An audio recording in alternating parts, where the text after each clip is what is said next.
We are John and Ellie, the Barefoot Doctors. We lost our new Leopard 50 catamaran to fire, so we began our search for the perfect performance catamaran for sailing us around the world. After 4 decades of sailing experience, we are very clear about what we want. So join us as we explore new horizons, stretch the boundaries in yacht design, and build the ultimate catamaran. Jump on board for this adventure, and together, who knows what we can achieve? Because life is better barefoot.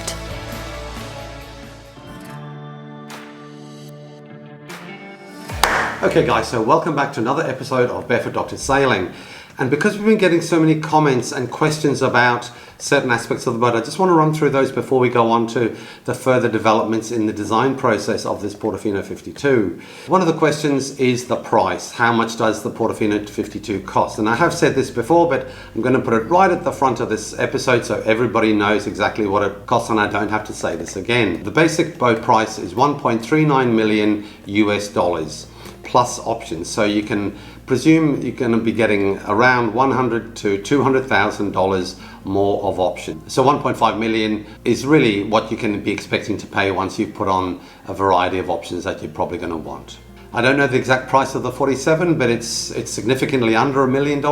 So there's a significant increase in the price between the 47 and the 52, and this is all to do with the cost of production. And the other thing that's important to realize is what this boat comes with and the amazing extra features that this boat offers compared to other boats. And that's really why we're seeing this as being a value for money boat. Let's just run through some of these things. And again, I have said these before, but I'm going to run through them quickly so they're all in one place, and I've put them on a single slide. So obviously, because it's aluminium, the risk of collisions and the risk of fire is low. It's a shallow draft boat, so we can take it into shallow areas, and we can also beach it. The 52 has got lifting centerboards which rotate and lift, and that adds a degree of safety as well. If you hit anything, the centerboards will naturally just kick up and nothing will be broken. You then just rotate them back down again and sail on as normal. So if we go on, obviously airtight voids is something that I keep on mentioning, and this is a really important feature that will save your boat from sinking if you ever get flooded for whatever reason. If you run over a reef or run over a container and rip the bottom out of your boat and you have multiple holes across the different compartments, if you do not have watertight airtight voids, your boat is likely to sink. So that is a really important feature that only a small proportion of boat brands actually put in their boats specifically for this purpose. There is an internal steering station at the anterior of the saloon, front cockpit, as you're all aware, and the front tramp ladder and transom doors. This is another very interesting, unique feature.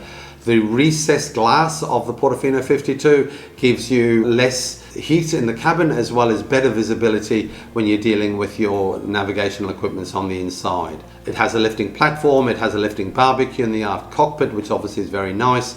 It's going to use DC generators, and you have the option of adding hybrid engines if you like. These DC generators put in 5, 7.5 or 10 kilowatts of power into your lithium batteries per hour, which is just amazing, which means you can run the boat for about a week without running your engines, even if you don't have any solar. So this is quite amazing stuff. One of the specific features that some boats do have, but very few, is a dedicated engine room and a proper workshop where you have space where you can work and repair things in the proper environment and have good access to all your electronic gear as well as all your water makers, filters and engine equipment. See, the engine is removable with the boom through large hatches above, so this is another unique feature of Portofino. And I haven't told you about this before, but Rafael is also installing an automatic fuel polishing system. So when you're running your engines, the fuel in the diesel tanks will continue to be circulated through filters, so it's continuously polished. There is rainwater collection on the saloon roof as well. There's a drying cupboard specifically for your wet weather gear or even for your laundry, and this will be in the diving room. A boom furler is going to be an option as well, and the watertight diving room again is an amazing feature where you can put all your wet gear after you've been snorkeling or scubaing or SUPs, etc., and have somewhere safe for it to be stored. Now, here in yellow are all the things that are unique features of Portofino. These aren't available on any other boats to my knowledge. So this is quite an amazing number of features that are added to the boat and contribute towards the value of the boat that you're buying. Now, the other thing is that there are interesting possibilities going forward which we have to look into in more detail, and these are a forward-facing sonar, and there are a couple of different varieties of these. Some are less expensive but not as effective, and some are more expensive and extremely effective. So this is something that we would really like, and we have to look into what we're going to do in relation to that. We need to set up good lightning protection systems, and also something that has been brought to our attention through Raphael is this system called Oscar, which is a masthead obstruction detector. So this will detect both icebergs, containers, other boats, or things in the water, both with direct vision from masthead and also a thermal detector, and give you early warning of something that you potentially could be crashing into. So an excellent safety device. We're also very interested in if there's a possibility of having underwater cameras, because if we're sailing along with dolphins, or even for looking for bommies as we're going along through a coral reef, that would be a very valuable thing to have. Is it affordable? Is it effective? And which way are we going to go? We'll have to wait and see, but that's something we're going to be investigating going forward. There are some new exciting products on the market in relation to paint and anti-foul. This is really very exciting, because if we're able to get an effective anti-foul that doesn't ablate or discharge its toxic chemicals into the environment, then that would be a very useful thing. So this is something we have to look into. We have 2 years, or the best part of 2 years, so we're really going to be investigating the different options here, and hopefully we'll come up with really effective paints and anti-fouls that we can use that are good for the environment. And of course, hybrid engines. There are enormous options, and these are improving with every year that passes. So we're very excited about the possibilities here. The question is, do you have hybrid engines? Do you have totally electric engines? At the moment, the electric engines by themselves very seldom have enough range to easily take you through the different environments, especially the doldrums. And of course, Peter from Sailing into Freedom is doing the Elcana Challenge, which is a totally electric boat. But of course, this takes a lot more care and precision and a degree of limitation. There's innumerable number of combinations you can have with 1 diesel engines and 2 hybrids, or 2 diesel engines and 2 hybrids, etc., etc. But certainly we are not going to have a generator on board, a normal independently running generator. We're going to use the boat's engines to run a DC generator attached to the shaft of the engine and power the batteries from that. And I'm really hoping that within the next 2 years there'll be so much more advancement, it will become much more affordable and much more effective, because up until now the technology hasn't been quite good enough to run totally electric engines and have the safety of the power when you need it if things are not going well.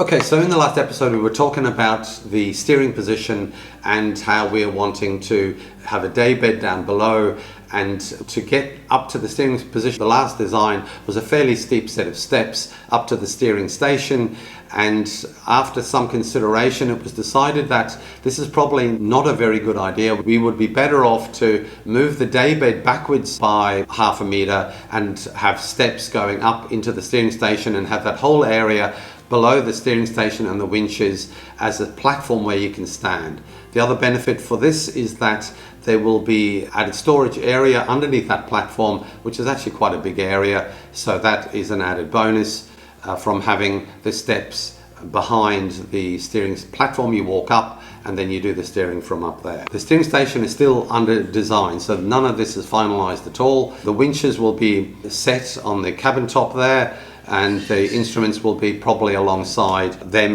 in front of the cockpit seat. One of the things that we are really keen to have, though, is to have a sliding door that can actually close off and make completely watertight and sun protected that whole area. When you have all your electronic gear, your touch screen up in that area, even though it's got a sunshade over the top, a lot of the time the sun's coming in at an angle and is shining directly on the touch screen. I have felt the touch screen on these boats getting so hot, it's almost too hot to touch. So that's got to be bad for the equipment. I really think that's going to cause the equipment to wear out and fail much faster if it's heated up to such temperatures that you can barely even touch them. The black plastic covers that they give you for these devices also get phenomenally hot, so underneath that although it is with those plastic covers, they are protected from the direct sunlight, but the heat is still intense, and I want my gear to last for a long time, so I'd be much happier to have it protected and out of the weather and out of the sun, if that's at all possible. That creates a bit of a problem here, because you have winches, you have the steering wheel, you have all this electronic gear. The slider has to be at the top level of this area, and it has to be able to close and seal, and all the gear that we're wanting to protect has to be at a lower level. So this is going to take a little bit of clever design, and hopefully it can be done successfully.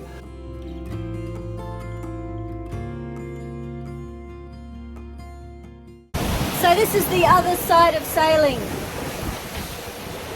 So Life jackets. we have our life jackets, yes, and we've had water coming through the back cockpit here. Nell's trying to hang on to the tablecloth so our tea table doesn't get ruined by the salt water. John's hand steering up there, doing a great job. Big waves.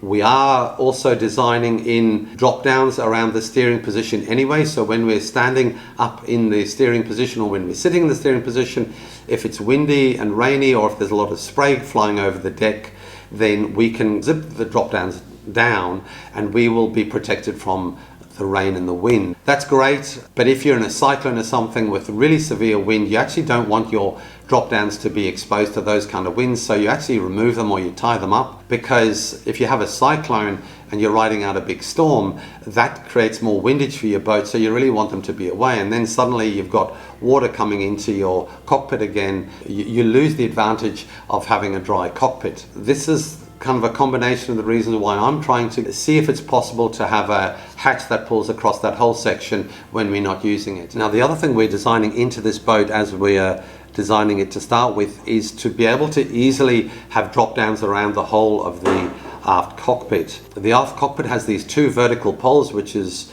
very convenient for attaching drop downs to, and we can run essentially 3 drop downs from the front of the aft cockpit back to both of those poles, and then across between the 2 poles, and have the whole cockpit completely isolated and dry. We're also intending to have those drop downs being able to roll up and recessed into the cockpit roof as well, so they're not scruffy and won't catch the wind once they're put away. They've already designed some lips that will run along behind the cockpit seats to prevent water from running down onto the cockpit seats from the walkways along the hulls. These are the sort of fine details that I believe will make a big difference in the final result.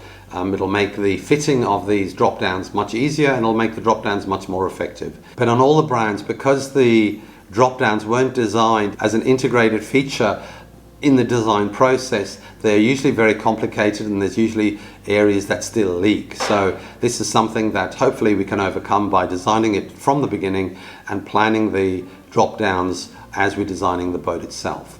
The amazing thing with these steering positions is they are very nice, but when it does rain, or if you have a lot of spray over the top of the boat, they traditionally do dump a whole heap of water into your cockpit, and they are very hard to seal and make waterproof.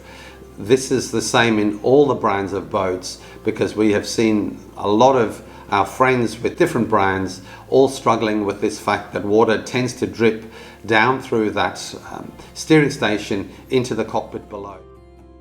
Now, the other thing that's important is that you do have to have some steps where you can step up easily and safely onto the cabin top when you're going to work on the mast or on the sail. Because we have the recessed windows, we're unable to access the mast from the front cockpit, so there are steps being built into the boat on the lateral side of both sides, so you can climb up holding on to the vertical pole of the steering station roof, and there are also going to be handholds running along the side deck of the cabin roof as well. So guys, if anybody has any really bright ideas about how the steering station can be designed better, or give us your feedback, because we've had some wonderful ideas from different people, but if you can think of some ideas that I haven't mentioned already, please let us know. So now I'd like to share with you the progress that's been seen on the Portofino 47 and how it's coming along, and this is very up to date. The last pictures here are from only a day or two ago. So, what's your thoughts? Well, probably the most dramatic thing is that these aluminium boats are so strong, like compared to fiberglass, both the actual bulkhead structures and also just the physical solidity of the Very tough. the walls. You know, if you hit rocks, if you hit other boats, you know, if you ground it, these things are just so solid. They'll bend, they might even leak, but they're not going to break up. Because you've got watertight bulkheads and we're going to have airtight voids. The safety factors is just phenomenal. If you want a safe boat, this is it, boys, girls, people. Obviously the way this is built is you have the outside skin, you have stringers and frames, but there'll be insulation in there, and then veneer of, I presume, wood or foam to create the walls of the cabins. That's what you'll see. And behind that will be the insulation. Of course, these hulls are upside down, but it's much easier. Oh, it doesn't work. Much easier to walk in them this way than it is for us to walk on our hands. But you can walk on your hands. Might be a bit tricky on this floor. But it feels very spacious, doesn't it?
This is the Locanda Da Vinci restaurant in the Metropole Hotel in Dubai. Just had a grand opening. It was spectacular. We had a wonderful launch and we had the most amazing food and drink, and we're here with 20-course meal. and kids and princess here, and we just had an absolutely wonderful time here. So if you're in the area, drop in, you have to have a look. It's just stop.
Enjoy. Thank you. Do you want to try one?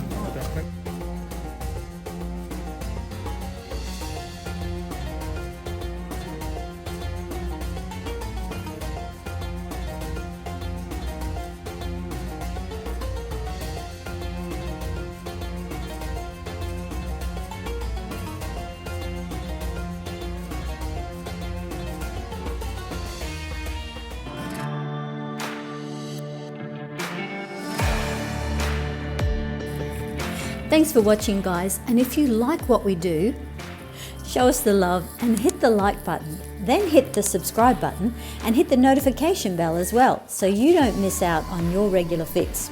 Then kick off your shoes and you can come barefoot with us.